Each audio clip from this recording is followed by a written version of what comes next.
Sveiki!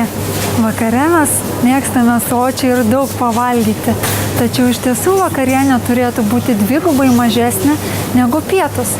Bet ištęsti malonumą mes lengvai galime. Tiesiog sėdėdami prie stalo pabendraukime apie malonius dalykus su savo artimaisiais ir skirkime jiem laiko. Daržovės yra būtinas valgis ir tikrai didelė jų porcija kaip pietums, taip ir vakarieniai. Jos turi būti termiškai neapdorotos ir labai svarbu, kad sezoninės. Tai yra, kad vasarą mes renkamės daugiau tas daržoves, kurios auga virš žemės, turi daugiau savyje vandens, tai pomidorai, agurkai, įvairios salotos ir jų lapai, kopūstiniai. O žiemą renkamės daugiau šakninės daržoves ir ne tik tai morkas, kurias mes puikiai žinome, tačiau ir įvairūs ridikai, ropės, pasternoko šaknis, petražolės šaknis, kaliaropė. Įvairios kopūstinės daržovės tinka ir vasarą, ir žiemos metu.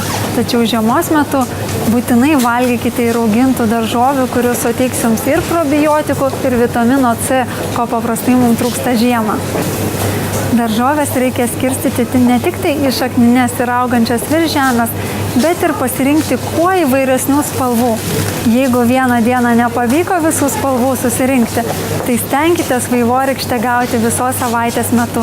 Prie šviežių daržovių galime rinktis baltyminius produktus. Tai gali būti labai mažas mėsos gabaliukas. Jei norisi karšto patiekalo, gali būti balta žuvis, pavyzdžiui, menkė. Arba ankštiniai patiekalai, tai yra įvairūs troškiniai. Varškę ir kiaušinius esame pratę valgyti rytą, tačiau jie daug sveikiau būtų vakare.